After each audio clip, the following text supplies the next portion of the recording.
ఉద్యమ సమయంలో కేసీఆర్ వాళ్ళదే డామినేషన్. ఆంధ్రుల మీదే కాదు అన్ని పార్టీల మీద డామినేషన్ అయిపోయింది. అధికారం ఇచ్చారు, 10 సంవత్సరాల అధికారం అనుభవించారు.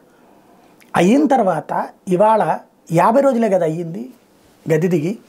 ఎందుకు అంత అసహనంతో రగిలిపోతూ ఉన్నారు? హరీష్ రావు స్టేట్మెంట్లు, కేటీఆర్ స్టేట్మెంట్లు చూస్తుంటే క్షణం ఆపుకోలేని పరిస్థితి అయిపోతుంది. ఇప్పుడు 100 రోజులు వాళ్ళు అడిగారు, 100 రోజుల్లోపు ఒకటి చేశారు, మిగతా ఏంటి అన్నటువంటిది వెయిట్ చేస్తే సరిపోతుంది కదా. లేదు 100 రోజుల తర్వాత కూడా చేయలేదు, మహిళలకు వేస్తానన్న వేయలేదు, రైతు బంధు వేయలేదు, లేకపోతే పెన్షన్ పెంచుతానన్నది పెంచలేదు, దెన్ ఉద్యమం స్టార్ట్ చేయండి. 200 యూనిట్ల కరెంటుది ఇవన్నీ కూడా ఇక్కడ 200 యూనిట్లకైతే రెడీ అయిపోతున్నారని అయితే అర్థమవుతుంది. ఎందుకంటే కరెంటును ఇది ఈ రెండు మన చేతుల్లోనే ఉంటాయి కాబట్టి చేసేసుకోవచ్చు బిల్లులు చేయమంటే.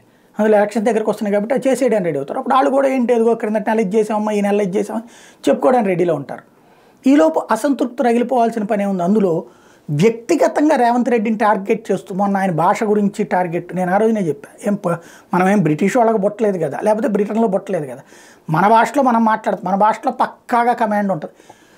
ఇంగ్లీష్ అనేటువంటిది ఒక కమ్యూనికేషన్ లాంగ్వేజే కానీ అది దాంట్లో లేకపోతే చచ్చిపోవాలంటే అసలు దేశంలో రాజకీయ నాయకులందరినీ పొడి చేసేయాలి, లేకపోతే ఇంగ్లీష్ వాడిని తెచ్చి ఇక్కడ పరిపాలన పెట్టుకోవాలి. మనమే బ్రిటిష్ వాడి తరపున పరిపాలన చేయట్లేదు కదా ఇక్కడ. అది ఒక ఎత్తు. రెండోది వచ్చేటప్పటికి ఇదేదో కనకపు సింహాసనమును సునకము కూర్చుండబెట్టి శుభలగ్నమును దొనరగా బట్టము గట్టిన వెనకటి గుణమేళ మాను వినురా సుమతి అనే పద్యాన్ని, దాని తాత్పర్యాన్ని ట్వీట్ చేశారు కేటీఆర్. పేరు పెట్టకపోయినా అది రేవంత్ రెడ్డిని టార్గెట్ చేస్తున్నాడు. అంత అహంకారం ఎందుకు అన్నటువంటిది ఇక్కడ అర్థం కాదు. ఇప్పుడు కనకపు సింహాసనం మీద సునకం కూర్చోబెట్టి అంత తప్ప ఆయన ఏం చేశాడు? తను వచ్చాక తను చేయాల్సింది బస్సులు చేస్తానడు, చేసేసాడు, నడుస్తోంది. అట్లాగే వాళ్ళకి ఇన్సూరెన్స్ అన్నాడు, చేశాడు, చేస్తున్నాడు.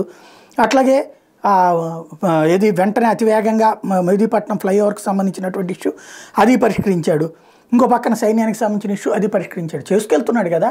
ఎందుకు అంత ఆత్రపడిపోయి తిట్టేయాల్సినంత, వ్యక్తిగతంగా ద్వేషించాల్సినంత అవసరమే ఉంది? ఆలోచించుకోవాల్సింది.